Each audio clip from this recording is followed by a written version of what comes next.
Boa noite a todos. Sejam todos bem-vindos à nossa Casa Espírita. E neste momento vamos fechar levemente nossos olhos, elevando o nosso pensamento ao Pai, pedindo a Ele que nos ampare, nos ilumine e principalmente que possamos ter mais fé e acreditar que momentos difíceis são passageiros.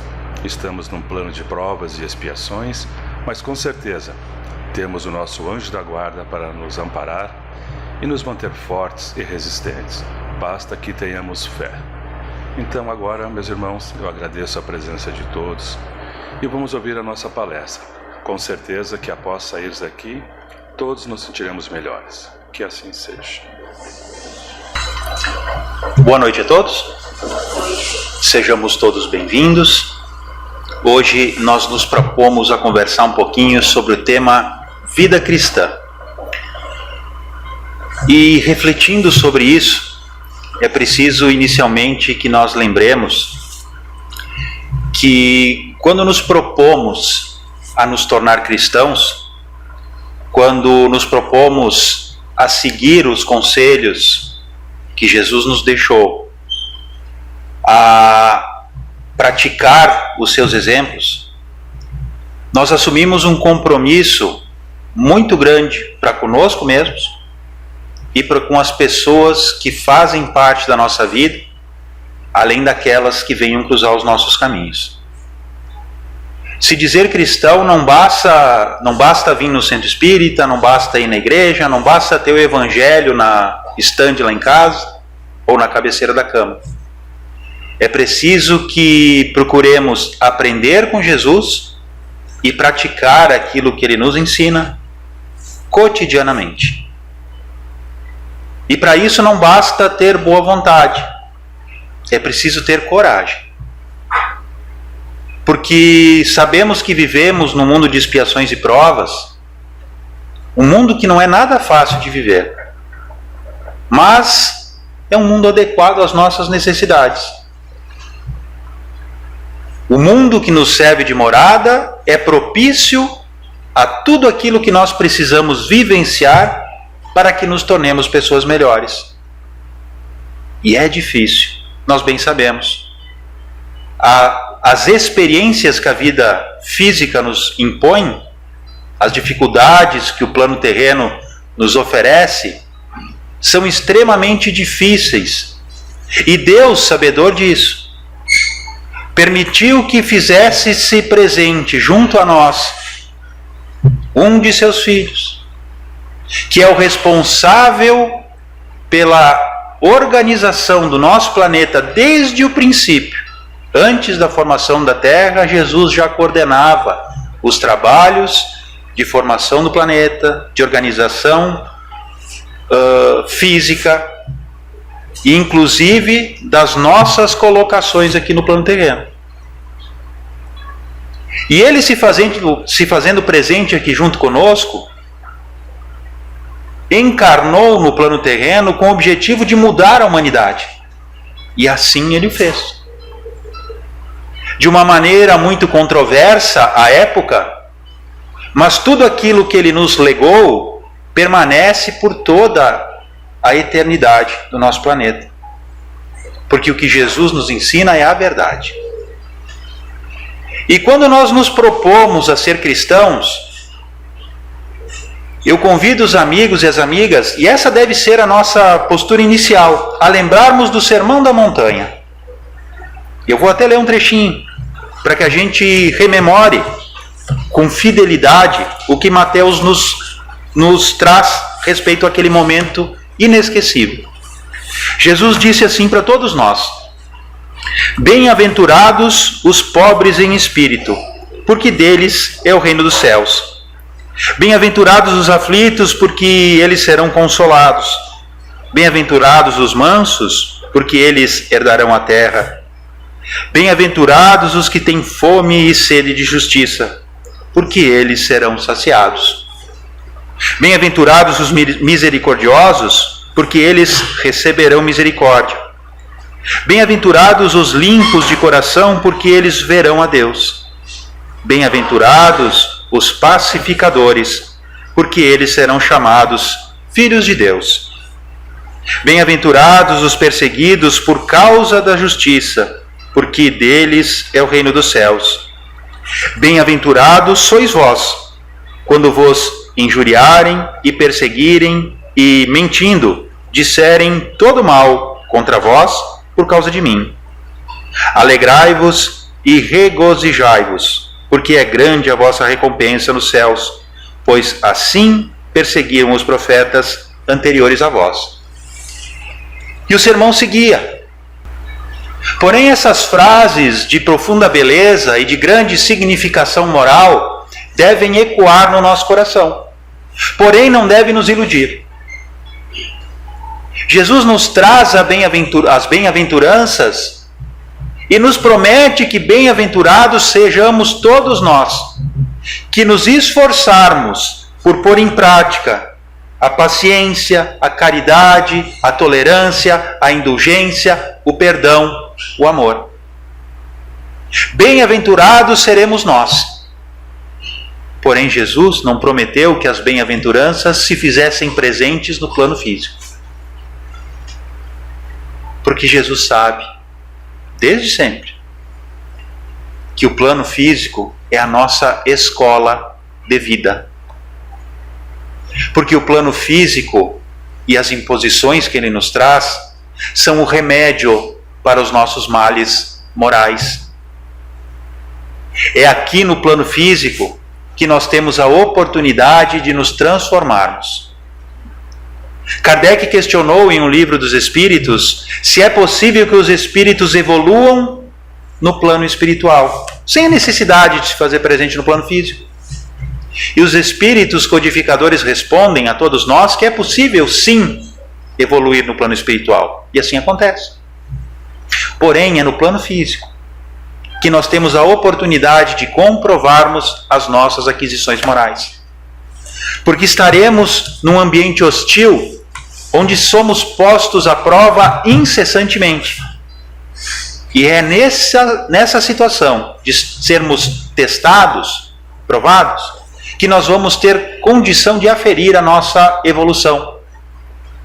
Se ela não é uma simples fantasia, ou se ela é verdadeiramente ativa na nossa vida.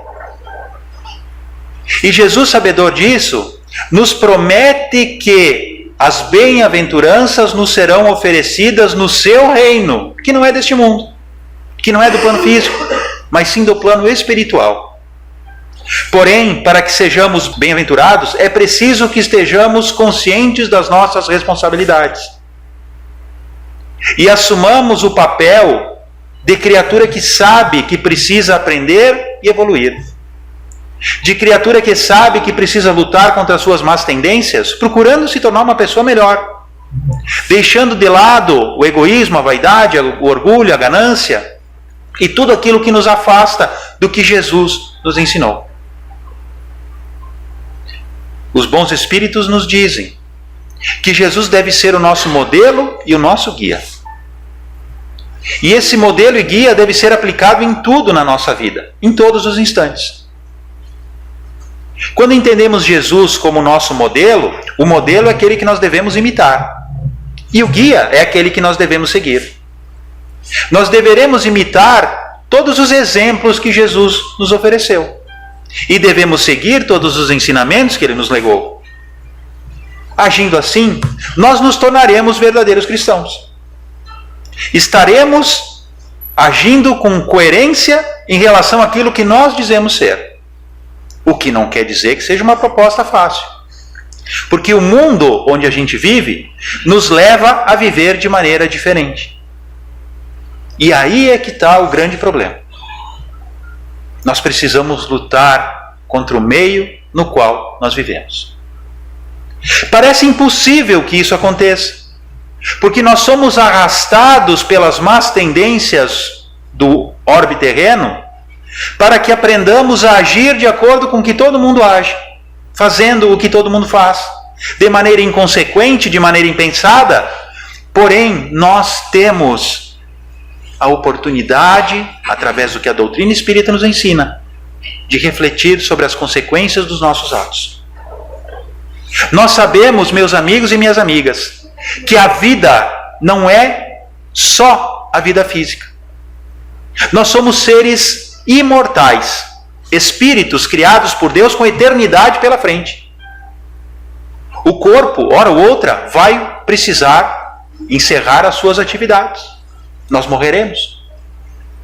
Não nós, o eu, mas o nós, o corpo. Porém, o eu permanece da mesma forma que eu sou nesse momento. A minha inteligência continua pela eternidade afora. E vivendo com esse entendimento de que eu não sou somente um corpo físico, de que eu sou um espírito imortal e que tenho a eternidade pela frente, eu preciso me esforçar desde sempre para que eu me prepare para o futuro que está por vir. Eu não posso pensar só como ser material, e agindo só como ser material é fácil me deixar levar pelas más tendências, pelos maus conselhos que o mundo me oferece, que a sociedade nos traz. Se nós olharmos o mundo lá fora, e não precisa muito esforço, nós notaremos que o nosso mundo está, entre aspas, perdido. Porque muitas pessoas vivem de maneira inconsequente, sem pensar no que estão fazendo, vivendo exclusivamente em função das próprias necessidades, de maneira egoística, deixando o outro para o lado. Existem inúmeras pessoas que vivem falando, utilizando redes sociais, utilizando os recursos que a internet nos oferece, para desmerecer o patrimônio que a família tem na nossa sociedade. Dizendo que família é coisa do passado, procurando poluir as nossas mentes e os nossos sentimentos, imaginando que algo que faz parte da nossa necessidade e que é o causador da nossa existência, porque se não existisse uma família nós não existiríamos, trazem à tona esses questionamentos de moralidade questionável, no mínimo isso, procurando deturpar o sentimento da família. São só 2 exemplos de coisas que acontecem no nosso mundo e que demonstram o quão as pessoas estão perdidas em relação à própria essência, em relação às responsabilidades que têm para com a própria vida e a vida das pessoas à sua volta. E basta nós visitarmos o Evangelho de Jesus para notarmos o quão importante é o seu conhecimento para que nós possamos ter foco em relação àquilo que fazemos. E aqui entra a vida cristã. Nós precisamos lembrar, meus amigos e minhas amigas, que se nós dissemos ser seguidores do Cristo, se nós nos dissemos cristãos, nós precisamos nos esforçar para pôr em prática tudo aquilo que o Cristo nos ensinou, tendo-o como modelo e guia, indo contra as más tendências e os arrastamentos que o mundo nos oferece. E é possível fazer isso. Desde sempre foi. Nós temos no livro Paulo e Estevão um exemplinho que eu trago para vocês. Exemplos do que os cristãos faziam frente aos arrastamentos que o mundo lhes impunha. Eu vou ler um trechinho para vocês entenderem. Último capítulo do livro Paulo e Estevão. Perseguições que os romanos impunham em Roma aos cristãos que lá moravam. As primeiras prisões realizaram-se com um flagelo maldito. Numerosas famílias refugiaram-se nos cemitérios e nos arredores da cidade, meio destruída, receosas dos algozes implacáveis. Praticava-se toda espécie de abusos. Jovens indefesas eram entregues nos cárceres ao instinto feroz de soldados sem entranhas. Anciães respeitáveis conduzidos à enxovia sob algemas e pancadas. Os filhos agarrados do colo maternal entre lágrimas e apelos comovedores. Tempestade sinistra caíra sobre os seguidores do crucificado, que se submetiam a punições injustas de olhos postos no céu. Vou pular um trecho. A linguagem mais forte será pobre para traduzir as dores imensas da grei cristã naqueles dias angustiosos. Não obstante os tormentos inenarráveis, os seguidores fiéis de Jesus revelaram o poder da fé àquela sociedade perversa e decadente, afrontando as torturas que lhe cabiam. Interrogados nos tribunais, em momento tão trágico, declaravam abertamente sua confiança em Jesus Cristo, aceitando os sofrimentos com humildade, por amor ao seu nome. Aquele heroísmo parecia acirrar ainda mais os ânimos da multidão animalizada. Inventavam-se novos gêneros de suplício. A perversidade apresentava diariamente números novos em sua venenosa facúndia. Mas os cristãos pareciam possuídos de energias diferentes das conhecidas nos campos de batalhas sanguinolentas. A paciência invencível, a fé poderosa, a capacidade moral de resistência assombravam os mais afoitos. Não foram poucos os que se entregaram ao sacrifício cantando. Muita vez, diante de tanta coragem, os verdugos improvisados temeram o misterioso poder triunfante da morte. Trago aqui um simples exemplo do que no ano de 64 da era cristã os cristãos enfrentavam, pois diziam-se e eram de verdade seguidores do Cristo. Viviam numa sociedade que não aceitava a verdade que o Cristo lhes demonstrava. Porém, essas pessoas, tocadas pelos ensinamentos de Jesus, transformaram-se em seguidores do Cristo, mudando as suas vidas em nome daquele homem que transformara as suas. Aceitavam as punições que lhes eram impostas sem receio, pois haviam entendido que as bem-aventuranças que o Cristo lhes prometera não eram para a vida física, mas sim para a vida espiritual. Aceitavam os suplícios da carne, entendendo que a dor momentânea daquele triste momento lhes seria muito breve, perante os gozos futuros na vida espiritual, abençoada pelo exemplo que eles deram a toda a humanidade de fé, de coragem, de confiança no Cristo. E trazendo esse exemplo para os dias de hoje, amigos e amigas, hoje nós não somos convocados a pôr a nossa fé em prática expondo as nossas vidas. O mundo mudou. E que bom que tenha mudado.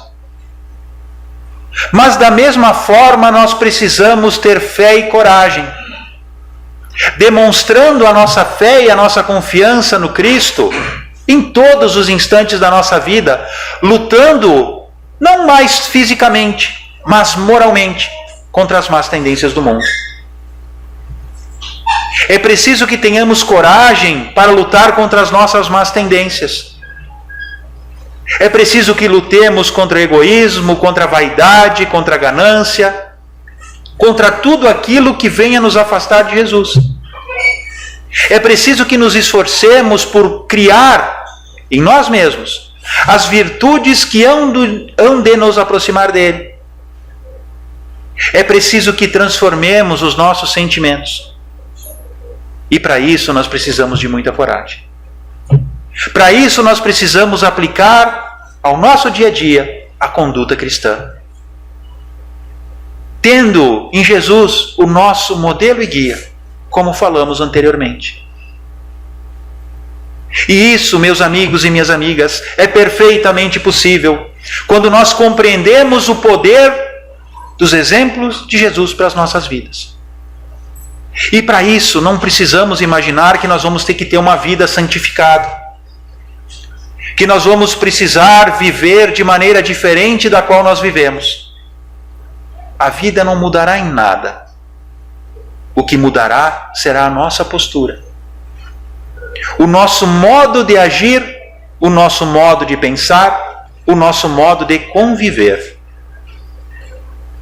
Porque se analisarmos de maneira mais pontual, de maneira mais intensa as nossas experiências, Fazendo uma correlação com a nossa necessidade de evolução, nós vamos entender que o ponto principal da nossa reencarnação e o que realmente faz a diferença é a convivência com as pessoas.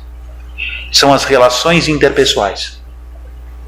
São as trocas que fazemos uns com os outros. Por isso, Deus nos convida a vivermos em sociedade.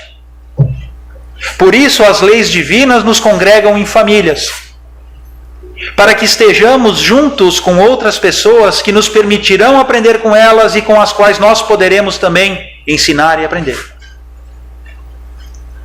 E nessa convivência, nessas trocas pessoais, é que nós precisamos aplicar com maior intensidade tudo aquilo que aprendemos com Cristo. E é também nessas trocas interpessoais, nessas relações, que nós iremos trabalhar o nosso íntimo, dando enfoque especial no âmbito familiar. Porque é ali, na família, que as pessoas conhecem a nossa realidade. As pessoas que vivem e convivem conosco sob o mesmo teto conhecem as nossas imperfeições, sabem dos nossos erros, entendem os nossos limites, sabem das nossas virtudes, das nossas qualidades. Em resumo, nos conhecem como ninguém. É natural, pelo nosso modo de ser e de agir, que no mundo exterior ao nosso lar, nós assumamos uma postura onde nós demonstramos ser quem gostaríamos de ser. Mas nem sempre conseguimos atingir esse propósito. E dentro do ambiente do lar, nós demonstramos a nossa realidade, onde expomos as nossas imperfeições, onde demonstramos os nossos limites. Limites e imperfeições que tornam a convivência familiar muito complexa e difícil. Porque todos os membros da família têm as suas dificuldades, têm as suas imperfeições, cometem os seus erros, mas também têm as suas virtudes. E aqui é que nós vamos aprender, e deveremos aprender, com Jesus, a viver de uma maneira diferente. E para trazer um exemplo, nós vamos lembrar a relação de Jesus com os seus apóstolos. Jesus escolheu 12 criaturas, pessoas simples, comuns, ignorantes, trabalhadores, que tinham cada um as suas características. Pedro era extremamente insensível, impaciente, pavio curto. Porém, Jesus viu nele a sua grandeza moral, a sua firmeza de caráter. E devagarinho, com o passar do tempo, foi moldando-o para que ele se tornasse o pilar principal do cristianismo para a humanidade. E assim trabalhou com cada um dos seus apóstolos. Inclusive, pegando o exemplo de Paulo de Tarso, para quem conhece a história desse nosso irmão, que deve também ser um exemplo a todos nós. Paulo, que antes era Saulo, era o maior perseguidor dos cristãos que existia em Jerusalém. Ele estava indo a Damasco para prender e assassinar um homem que era um pregador do Evangelho de Jesus, chamado Ananias, com o intuito de prendê-lo, levá-lo a Jerusalém e lá assassiná-lo. E todo o Sinédrio estava apoiando esse trabalho. Porém, indo a Damasco, às portas da cidade, ele teve um encontro com Cristo, que mudou a sua vida. Na verdade, o encontro em si abriu as portas para a mudança. Porém, Saulo de Tarso, por longos anos da sua jornada, aprendeu a trabalhar a sua humildade, o respeito às pessoas, a opinião alheia. Desenvolveu uma fortaleza moral muito grande para suportar incalculáveis sofrimentos, punições, dificuldades, que fogem ao nosso conhecimento e ao nosso entendimento, porém que não lhe permitiram esmorecer frente ao seu propósito de servir o Cristo. Ele era um perseguidor e se tornou o maior pregador do Evangelho de Jesus. Desculpa. Se não fosse ele, hoje nós não estaríamos aqui falando de Jesus. Esse homem mudou a história da humanidade também, pois tirou o Evangelho de Jesus do círculo dos judeus e levou-o a todo mundo. Sem medo. Enfrentando dores, dificuldades, problemas de saúde, desnutrição. E ele não tinha a facilidade que a gente tem hoje. Saía a pé. Meses de caminhada. Sem alimento, sem roupa, sem nada. Única, exclusivamente, com o intuito de levar o Evangelho de Jesus por onde passasse. E isso não quer dizer que ele era bem aceito onde ia. O livro conta a história. Em vários lugares ele ia, ele apanhava, porque ninguém aceitava o Evangelho de Jesus, mas ele não esmorecia, porque havia entendido dentro de si que Jesus é o Salvador da humanidade. Mas muito mais do que o Salvador da humanidade, é o Salvador de cada um de nós. E é esse o entendimento que nós precisamos ter para assumirmos essa verdadeira vida cristã. Amigos e amigas, quando nós nos imaginamos seguidores do Cristo, não imaginemos em momento algum que seguir o Cristo será motivo de facilidade. Eu vou seguir Jesus, Jesus vai me ajudar a ter um emprego melhor, Jesus vai me livrar da doença, Jesus vai proteger a minha casa, Jesus vai me ajudar a ter um casamento melhor, Jesus vai me ajudar a ganhar na Mega Sena. São alimentos que nós desenvolvemos e que infantilmente alimentamos, tendo a percepção imatura da relação que nós temos com Jesus, da relação que nós temos com Deus. Ser cristão não é motivo de facilidade. E aqui eu lembro uma passagem de Jesus muito importante em que ele nos diz que eu não vim trazer a paz, mas a divisão. E essa divisão da qual Jesus fala são os opostos em que a humanidade vivencia entre o bem e o mal. Nós precisamos escolher o lado que nós queremos trabalhar a nossa vida, lembrando que tudo aquilo que a gente escolhe repercute no nosso futuro. Precisamos estar conscientes das nossas responsabilidades, entendendo que as nossas escolhas delinearão e construirão o nosso porvir, o nosso amanhã. E quem de nós não quer ter um amanhã melhor? Quem de nós não quer viver em paz, em tranquilidade? Quem de nós não quer um mundo onde não existam guerras, onde não existam discórdias, onde todo mundo se respeite, onde todo mundo se tolera? E é através da prática do Evangelho de Jesus, é através da vivência da vida cristã que nós construiremos esse mundo melhor. Mas não imaginemos que haverão facilidades. Vivemos num mundo de expiações e provas porque necessitamos das provas e expiações. E segundo aprendemos com a doutrina espírita, aquele que mais sabe, mais será cobrado. Porque nós precisamos testar a nossa moralidade. Nós precisamos testar a nossa evolução. Mas Jesus, Deus, não tem o objetivo de nos torturar, de nos fazer sofrer, de nos punir. Jamais. Eles nos ajudam a compreender aquilo que nós precisamos mudar intimamente para sermos melhores. Tal qual a professora na escola, que faz as suas provinhas para medir como os alunos conseguem lidar com aquilo que ela ensinou. É um método utilizado para uma avaliação muito parecido com o que a vida nos oferece. Nós somos postos à prova para que afirmamos o nosso grau de evolução, a nossa fortaleza moral. Mas tenhamos certeza, amigos e amigas, que Deus nos envolve com as suas bênçãos incessantemente, nos dando um apoio irrestrito que muitas vezes nós, por ignorância, refutamos. Em função das imperfeições que nós alimentamos, em função dos vícios que nós pomos em prática, em função da incompreensão da ação divina nas nossas vidas.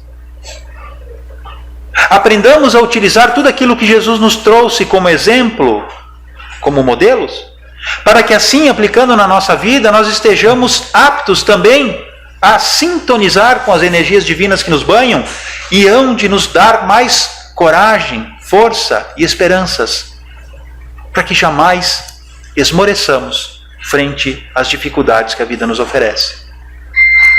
Tenhamos em Jesus o nosso modelo e guia, o nosso mestre, e seguindo-o e imitando-o, tenhamos certeza que tudo será melhor nas nossas vidas. Tenhamos fé e coragem, amigos e amigas. Sigamos nos esforçando, tendo certeza que na hora certa, no momento propício, os nossos esforços serão recompensados com as dádivas e com as bênçãos de Deus. E lembremos sempre, estamos num mundo de expiações e provas, e as bênçãos divinas nos aguardam no momento em que nós precisarmos voltar para a realidade da qual nós estamos há algum tempo afastados, a vida espiritual, que é a verdadeira vida, da qual nós viemos, mas hora ou outra precisaremos voltar. Meu reino não é desse mundo, nos ensinou Jesus. Lembremos sempre disso. Mas é nesse mundo aqui, no plano material, que nós precisamos praticar tudo aquilo que Ele nos ensinou, para que a gente mude intimamente e para que nós ajudemos também a mudar o mundo que nos serve de morada. Eu agradeço a atenção dos amigos e das amigas, agradeço a espiritualidade amiga que nos envolveu nesses momentos, trazendo para cada um de nós o auxílio que nós viemos aqui em busca. Eu convido os amigos e as amigas para que se mantenham concentrados, para que juntos façamos a nossa prece de encerramento e também o nosso passe coletivo, e convido também os nossos companheiros de trabalho aqui da casa que se postem junto conosco para que possamos fazer o passe. Então, de pensamento elevado, aqueles de nós que nos sintamos confortáveis podemos cerrar os nossos olhos. Eu convido os amigos e as amigas a imaginar a presença de Jesus aqui junto conosco. Ele, com seus braços abertos, com um lindo sorriso no rosto, e o seu olhar amoroso, compassivo, direcionado aos nossos olhares, nos envolvendo com as suas energias de amor e de paz. E cada um de nós, se sentindo envolvidos por essa paz e essa energia amorosa do Cristo, sentindo uma sensação de tranquilidade, de paz, de serenidade que há muito tempo não sentíamos, em prece, conversemos com Ele mentalmente, dizendo: obrigado, Jesus. Obrigado, Mestre, pela oportunidade que nos deste de estarmos aqui, reunidos em Teu nome. Obrigado, Senhor, pelos Teus emissários que vêm nos envolver com as Suas energias amorosas, trazendo-nos o amparo espiritual que tanto precisamos. Nós sabemos, Jesus, que Tu és conhecedor das nossas necessidades, que Tu sabes o quanto precisamos de Ti e por isso viemos aqui Te rogar auxílio. Abençoa, Senhor, as nossas vidas. Dá-nos coragem e força para que jamais esmoreçamos frente aos caminhos da vida e às dificuldades que ela nos impõe, sabedores que somos da necessidade que temos de aprender a ser melhores. Fortalece, Senhor, a nossa fé e a nossa coragem, para que jamais desistamos do nosso propósito de servir e amar, seguindo os Teus exemplos e os Teus conselhos inolvidáveis. Que o Teu auxílio, Senhor, possa ser estendido também aos nossos lares, aos nossos ambientes de trabalho e de estudo. Que as Tuas energias benfazejas impregnem esses locais, para que todos possam ser locais de paz e tranquilidade. Que o Teu auxílio também possa ser estendido a todas as pessoas que nós lembramos nesse instante, sejam eles encarnados ou desencarnados. Que a Tua paz, que o Teu amor, Jesus, envolva a todos, onde quer que estejam. E por fim nós pedimos pelas águas que portamos, rogando a equipe espiritual amiga que possam impregná-las com as suas energias benfazejas, trazendo também da natureza, da farmácia divina, as essências necessárias a que essa água se torne medicação, trazendo-nos o auxílio que precisamos para a nossa saúde, para o nosso bem-estar físico e espiritual. E assim sendo, Jesus, mais uma vez nós te agradecemos, rogando que as tuas bênçãos nos amparem e nos protejam no decorrer dessa semana. Muito obrigado, Senhor. Muito obrigado, senhoras e senhores. Que assim seja.